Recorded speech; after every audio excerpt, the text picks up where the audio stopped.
What's up, everyone? Welcome to the first podcast of Keeping It PG from Dione Bolding. This is me, and then we got my man who introduced himself as well. Charlier Shepherd, aka Shep. So you'll hear Shep more often than you hear Charlier for sure. So That's tight. So we're just two dudes who met through Fellowship of Christian Athletes. We're both on staff there. Not that we're going to be talking about our staff positions, but we are both here in Prince George's County, which is a county in the state of Maryland, right outside of Washington, D.C., where we both played football. We both grew up. And we have similar stories, and we have very different stories. But our paths crossed at FCA, Fellowship of Christian Athletes. I'm in a more public school setting. Shep is in a more college setting. But by our connection, we're like, man, we should get together and talk about being from PG County or Prince George's County, but the slang term is PG County. But also, let's talk about things that are near and dear to our hearts and keep it PG as well, as a rated PG, so everybody can listen to it, from our kids to your grandma. But also, we can touch on some stuff and not, get in trouble, kind of set. So we want to bring that to your listening ear, bring this platform to you. So wherever you're listening to this, if it's through iTunes, if it's through Spotify, we're going to take this and cut it up, put it on all social media platforms. But we're going to keep it PG. So we're going to, be where we're from, but also keep PG. So that is what we're going to be doing through this podcast. I hope you like it. We want you to share it with your friends. Leave comments. If there's a negative comment, don't leave it. Just email us and let us know. That way we can change it. If you blast us on a comment, we won't get good ratings and get more listening ears. But love your feedback as well. We'll give some of our story as we go on. Our personal stories, aka testimony. You'll see that we have a Christian faith background. We'll stand firm on that. But this is not necessarily just a Christian-based podcast. It's you'll hear it, but it's not what we stand on. So, Shep, what do you want to tell the people about yourself and the podcast, and how you want this to affect their life? Let's start. Just again, like Dion said, grew up in PG County ever since I was 5 years old. Riverdale Baptist Elementary School, Lake Arbor Elementary School, Ernest Everett Just Middle School, Gwynn Park High School, and finished at Wise High School. So private school for 5, high school for 7. So I've seen the best of both worlds in PG County. At the time I was coming out, Riverdale Baptist was like this prestigious private school, but now they're all over the place. But kind of just like allegedly, right? And then I played football for Peppermint Mill in Seat Pleasant, Maryland. So if you're familiar with PG County, like this kid, I'm from Upper Marlboro, so this is Upper Marlboro kid in Seat Pleasant playing football, right? Yep, that's how it was. My parents are from PG County. My dad's Fordsville, my mom's Suitland. So I mean, we are PG County through and through. Dione came to me with this idea of doing this podcast. I love it because I love to talk. I love to do these things. Follow us on social media too, by the way. Yeah. We'll probably give you guys our handles and things like that. But we love that. I love the idea of being able to share our perspective from PG County perspective, but also being able to reach everyone.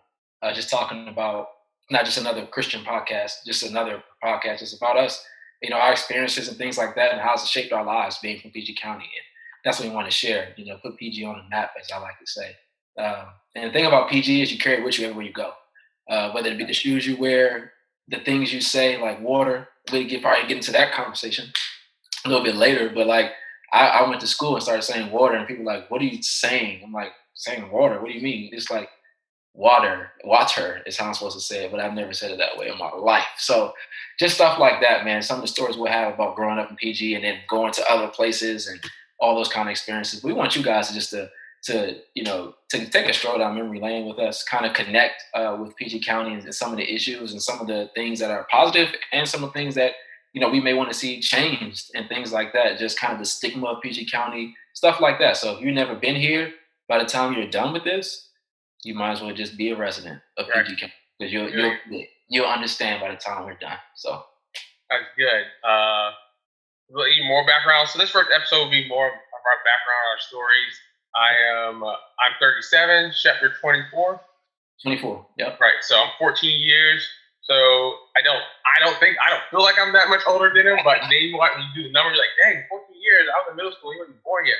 But even with that gap, and now I am a millennial just barely, and Shep is on the towards the other end of the millennial spectrum.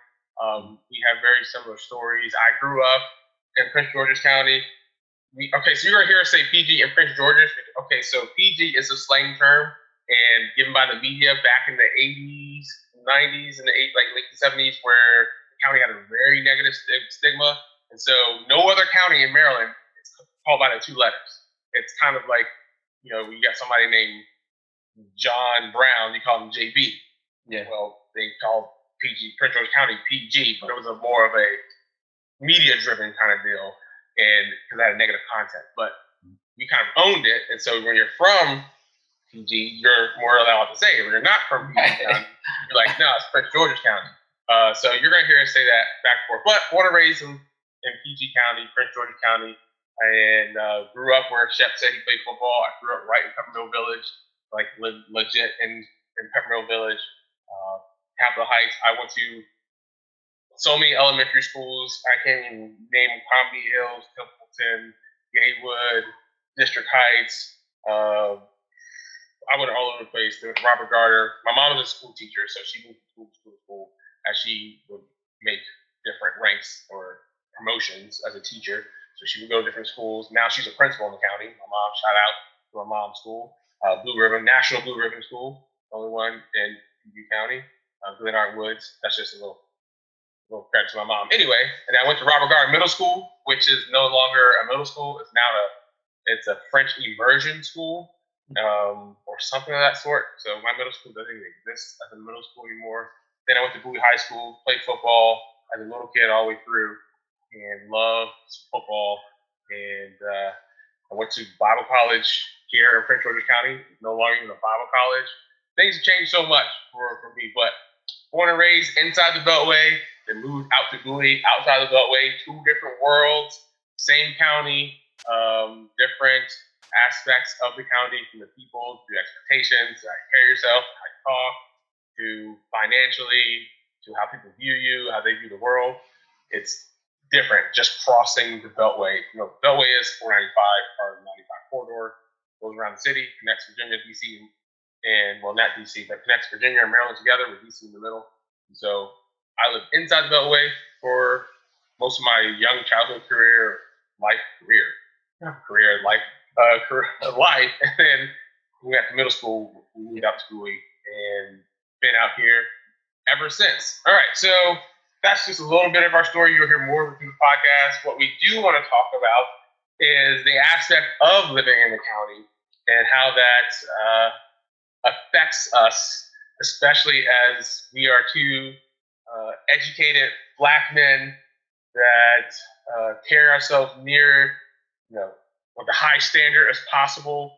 We are followers of Jesus Christ, and so we follow what Jesus said, and we believe Him to be true, His word to be true. What He said, so we do our best to live up to that standard, but also being husbands, being fathers, being people in the community, and not always necessarily. We don't always look like we or sound like we come from an area that's Prince George's County. Right. And so, what does that mean? How has that affected you? And that's what we're going to talk about today. Yeah. The pride and joy from coming from the county, but also the stigma that comes from, because it's not an urban city, urban county, like how people make have it in their head. They think like Kevin Durant was like, Prince George's County, PG County, and it was like thugged out, quote unquote, like ghetto, inner city. That's what people think. Back alleys and things of that sort. And there's some of that, but not much. So, yeah. Shep, give your story. How was it for you growing up in the county and going back and forth in and out of the county? Man, so like my mom went to Largo. Shout out to Largo High School. The Lions. Then went to Spelman. So then she did that. Then went to Howard Law School. So my mom is educated. My mom is a Black history historian. I mean, she she taught us in those things, and we raised us in those things. And man, school was so important. And my dad made it known that you won't be touching any field if your grades weren't. If you had like we had C's, it was a problem in my house. So A's and B's. So from a young age, class was you went to class and you paid attention, and I didn't necessarily do that because I wanted to be a nerd. I just didn't want to face the wrath of my parents when I got home. Back. Uh, and I kind of grew into a nerd as I got older. But when I was young, it was spirit-based A's all the way. And growing up in that, and I went to Riverdale Baptist, like I said, for 5 years. So at Riverdale Baptist, there's this at the time it was this sheltered bubble of like rich kids almost. My dad played in the NFL for 8 years. So I had grown up originally in Sterling, Virginia, and Ashburn, and all those things, and then I moved in when I was 5 and dropped me in Riverdale Baptist, where you had tuition was, as I've grown up now and looked at tuition for my daughter, it's like, oh, that's why they were so mad when I failed the class. Without an F on a paper because they were paying that much money and I shouldn't Right. get. Um, Like and that double pay, 'cause they pay taxes and they pay tuition. and for you to we paying for you to get A's, and that's how they felt. And so just like coming in that in PG County, man, and being in a private school like Riverdale, where there was mixed, white and black staff was pretty much majority white. When if you were black at Riverdale Baptist, you couldn't have your hair a certain length. Like you could only like if you couldn't have an afro to a certain, you had to like pat it down. So I remember me and my brother were getting cornrows towards the summertime, and my mom would have to like pick our hair out and then like pack it down so it wasn't too big of a bush or too big of an afro. So it's kind of like things like that you don't recognize till you get older, right? But things like that you kind of like dealt with, and there wasn't much hip hop rap culture going on in Riverdale Baptist, at least in the elementary school part. There was a lot of things that were just you couldn't say certain things or certain jokes or just not. So I went from that to a full blown middle school in Largo. I mean, like I went to Lake Arbor Elementary in Ernest Just, which is smack in Largo, the Largo area, and those kids would say a lot different, right? So, so my first day at school in a middle school, I came in with my shirt all tucked in my pants, like I did at Riverdale Baptist, and Oh had man. on the wrong color shirt and everything, right? And I get to school, and they're like, I got my all black shoes on, and they're like, "Why your shirt tucked in?" And I'm like, ain't this how you show up for school? What are you talking about? So, they started giving me that untuck your shirt kind of thing. And, you can say these words, you can cuss and this here. Like, and I'm like, yo, y'all say this here? Like stuff like that. But then like, I was always labeled like that goody two shoe kind of kid. And Shep, you don't want to ever test the line and you don't ever want to do this. And again, it was never really because that was truly me. It was more so out of my parents. Like I knew better than to come home. Like you're not going to pressure me into getting spanking, so I'm gonna stay my butt over here, right? But like, just through that and then through middle school, like I always found myself kind of like not as hip as everybody else. The only thing that saved me was the fact that I did play football for Peppermint, and I had a kind of I went to school with a lot of people I played with. So that always saved me in a sense from feeling So they like rep for you. the fact that I could play. And I didn't just play, I could play. Like I was like two different people. In school, I was kind of like, I carried a big binder, went to class and did that stuff. But on the football field, I was the captain, I was the leader. I was one of the best players on the team almost always. And like it was like two different people. So then like my football life kind of carried me in school for so long, all the way really for my whole school career. Because if it wasn't for that, boy, I wouldn't have had many friends. One, because I didn't talk much to people. I went to class, went home, went to practice and stuff like that. And that's kind of like what it was like. But I was well spoken, and you probably can hear that now. Like I can easily switch. Like me and Dione we'll probably do it for you guys. Maybe not this episode, but maybe another one. We'll just have like a PG conversation. Like we'll just try to like talk like the typical how they would say PG County, and you don't hear that in my voice. You don't hear like the Joe and the Mo naturally coming out of me. Like it just doesn't. But I can say those things, and I know how to talk to my peers. But I also just naturally it's just how I talk. And they kind of ask you talk white, like why do you talk white, or why do you do this or do that? And it's almost like you got to prove yourself to be this almost unintelligent, kind of thuggish guy to be